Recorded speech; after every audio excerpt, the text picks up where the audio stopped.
Well, with many freeform shows rapidly ending, can Famous in Love be the one to give them their next hits?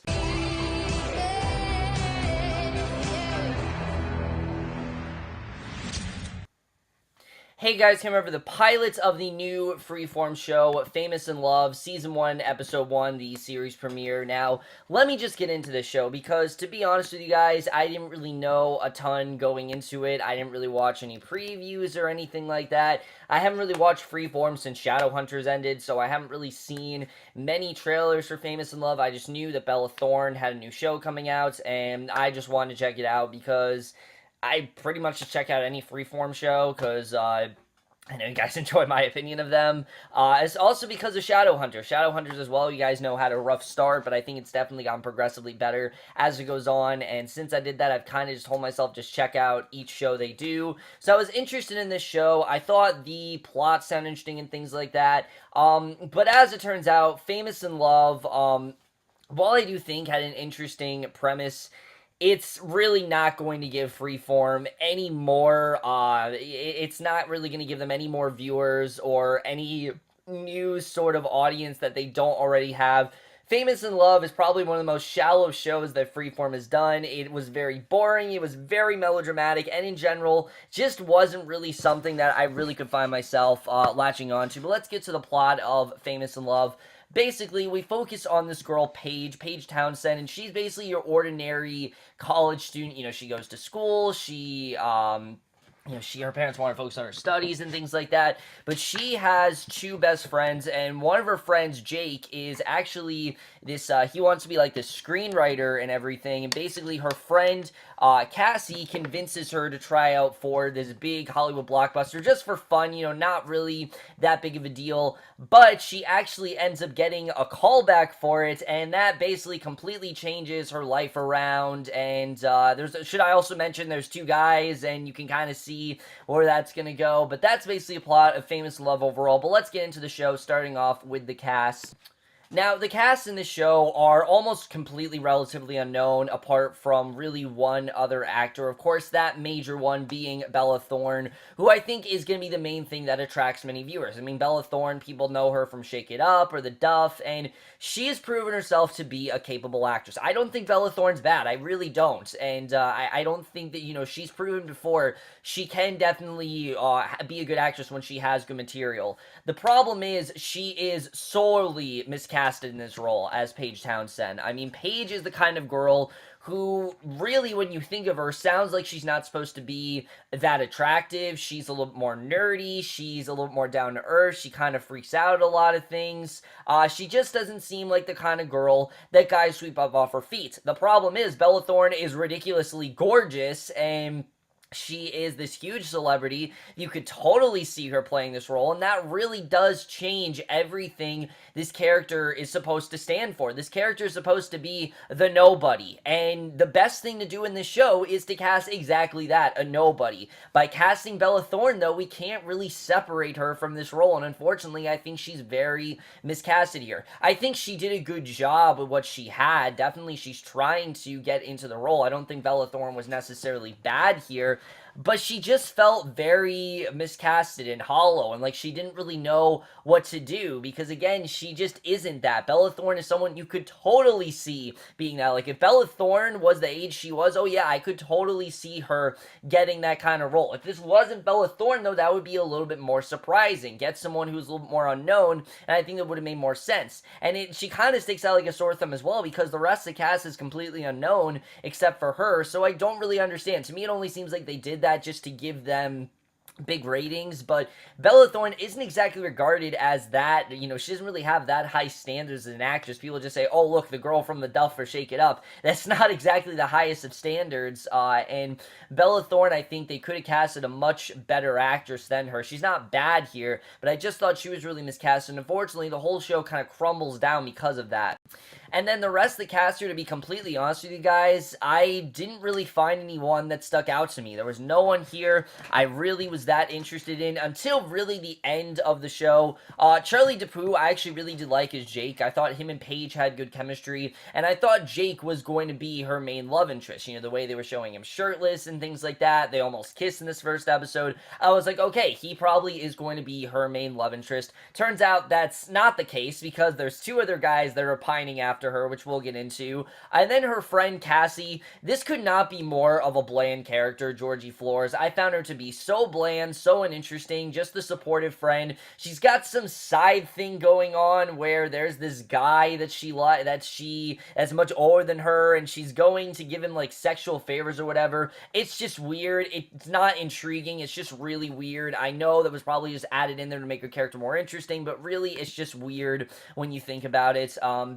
Carter Jenkins actually is Paige's main love interest, though, as Raynor, and he's just so bland. I mean, this guy could not be more bland. We've seen this character so many times. You know, the down in his luck, very troubled, just very grunt type, you know, actor who has clearly been through a lot. He's got like a really troubled past, this like controlling mother. Just nothing about him is interesting. And the second that him and Paige met, you know these two are gonna date. You know these two are gonna get together by the end of the season. There's no, there's really no doubt in my mind that these two are gonna get together. And the show doesn't try to do anything different than it's done in a zillion other shows. I've seen this done so many times, and the whole love at first sight thing was so cheesy. It was so phoned in, and their chemistry is just really not there. I did not really feel natural chemistry between these two. It felt very scripted, and I get it that these two just met, but Bella Thorne and Charlie DePoo had such natural chemistry that I really kind of feel like the roles should be switched here. Carter Jenkins should play Jake, and Charlie DePoo should play Raynor. I just think those, you know, he had much better chemistry with Bella Thorne than Carter Jenkins did. I really was not a fan of Carter Jenkins. Then we get to the other characters, because the other characters in the show have completely ridiculous, crazy things going on, because the show throws like 3 plot twists at the end of this episode that are very strange.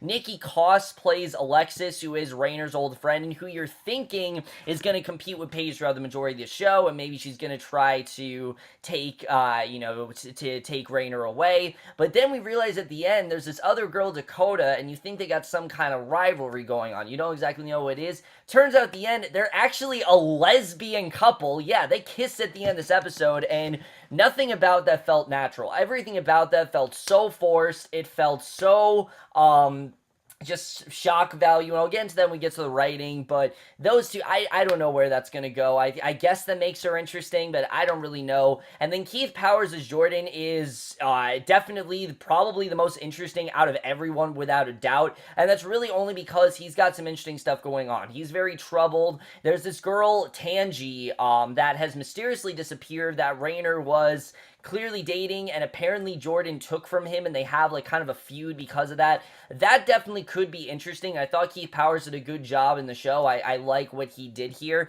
He's also got an affair going on with Raynor's mother, Nina, which is also very strange, but overall these characters aren't really that interesting. They're all very paper thin, cardboard cutout. You've seen them in so many other films, and they really didn't do anything to separate those characters from other previous things I've seen before that have been done a lot better.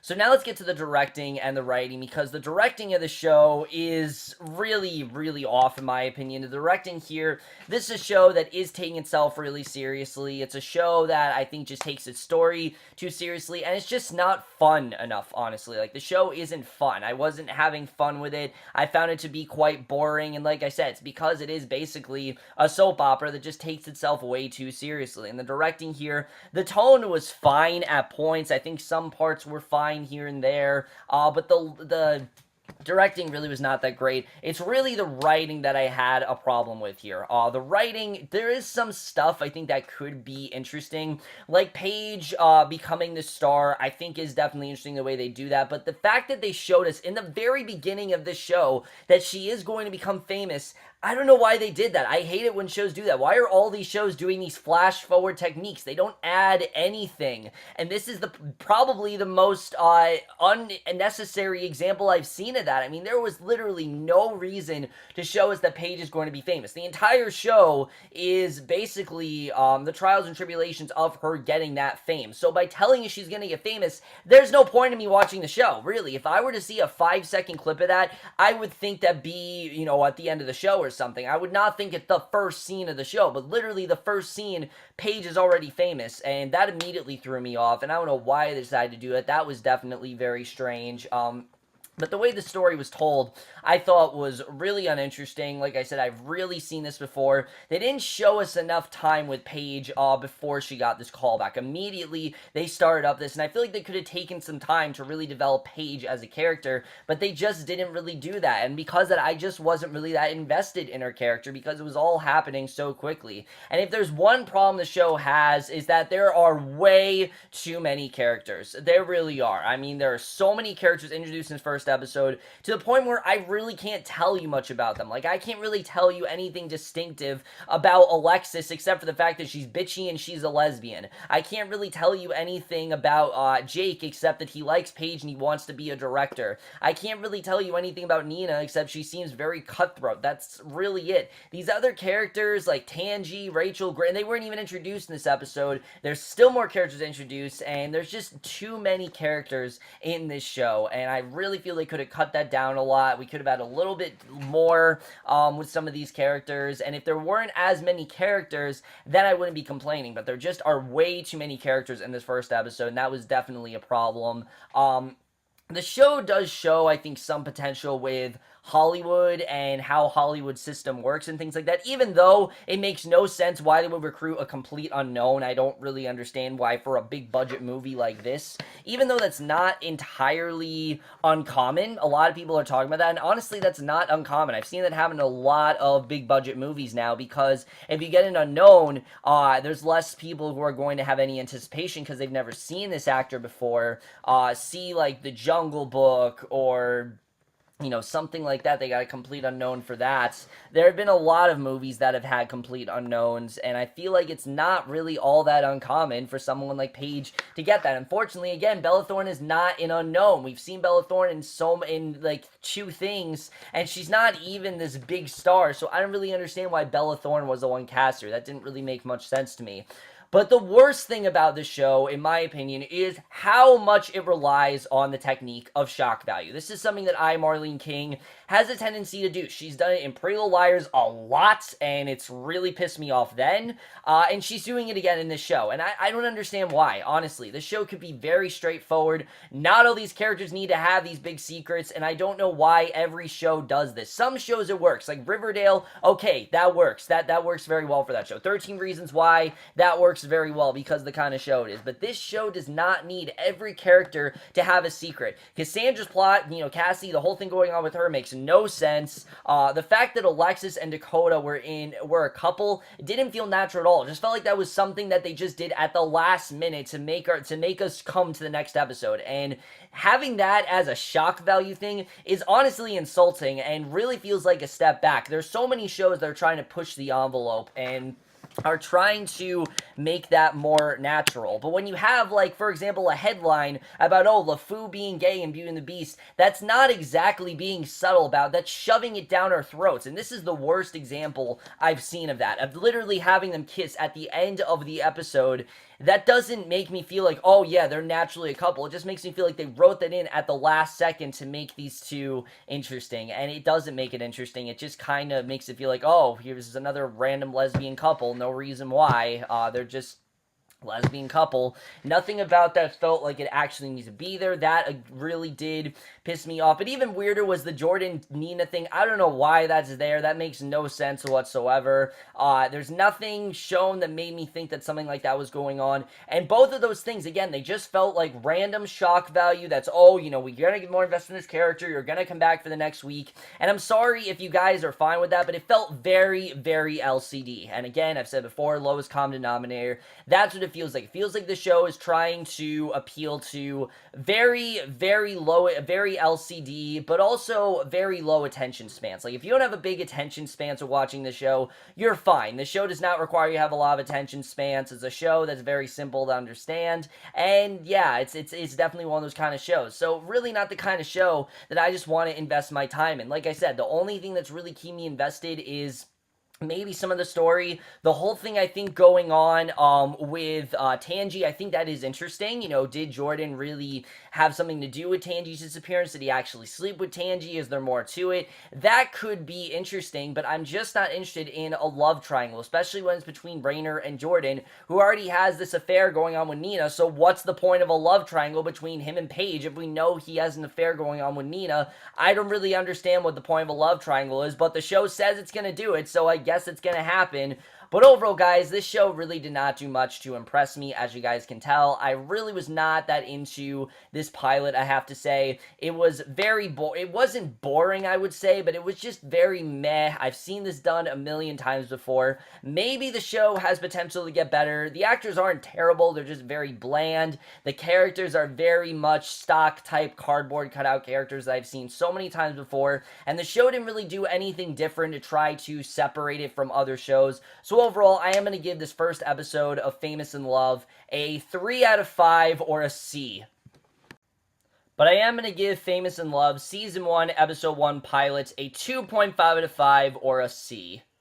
So overall, guys, like I said, I was not very impressed with this first episode. I'm going to continue watching just because I am kind of invested. I do kind of like these, you know, Hollywood-type stories, Hollywood starlet-type stories. I think they can be interesting. The show does have potential to get better. It just needs to be a lot less fast-paced. It needs to find a way to make these stories actually interesting and not just make it feel like Marlene King just did this to create shock value. If she can find a way to naturally incorporate that lesbian story or that affair stuff in there, then I will be fine with that. But if it continues to feel just very cardboard cutouts and just very clunky, because this entire thing felt very clunky, like the way they would cut from one character to another, that really did kind of piss me off too. But that's it for my review. Hope you guys enjoyed. Maybe you guys enjoyed the show more. If you did, that's fine. This show just, I don't really think is for me. I'm going to continue to watch it just to see if it gets better, because again, that's how I felt with Shadowhunters, so I guess I'm going to continue watching it, because maybe it'll turn out to be a Shadowhunters. I doubt it will, but maybe it has a chance to. But let me know what you guys thought differently of the show. Haven't really heard many good things, so I wouldn't be surprised if you guys didn't like it either. But I will see you guys in my next video, which will be for a movie review, and I will see you guys for that. Okay, bye.